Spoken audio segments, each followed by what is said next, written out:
Ils voudraient travailler plus que Dieu fait. Non.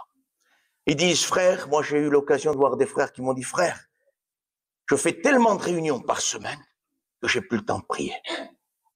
Ah, je dis, assis-toi tout de suite, mon frère. Il y a un malaise dans ton ministère.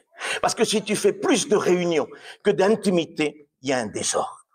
Parce qu'il te faut la même intimité que le service. 10% d'intimité, 10% de service. 40 d'intimité, 40 de service. Jamais notre service ne doit dépasser notre intimité. Un homme ne peut donner que ce qu'il a reçu. Et ce qu'il a reçu, le reçoit d'où? Il le reçoit du ciel. Et ce n'est pas dans l'activité qu'il le reçoit, c'est dans l'intimité. Et ce qu'il donne dans l'activité vient de ce qu'il a dans l'intimité.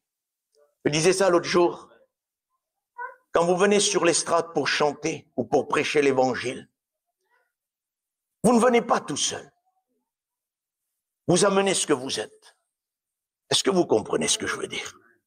Ça veut dire que quand vous venez sur l'estrade, c'est votre foyer qui vient.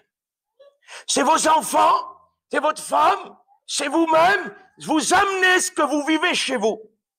Si je vis, Patrick, 30% chez moi, ici, il y aura 30%. Et il n'y aura pas plus. Quand on vient sur l'estrade, on amène ce qu'on est. Et si on n'est rien à la maison, on n'est rien ici. Et ça, c'est une règle d'or. Christ a démontré, Christ, écoutez, et que le Seigneur me pardonne ce que je dis, Jésus n'avait pas besoin de prier réellement. Mais il l'a fait. Et après chaque miracle, il priait.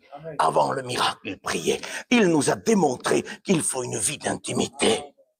Et qu'on amène ce qu'on est. Et si on n'a rien extérieurement de la salle, on n'aura rien dans la salle. On amènera une activité.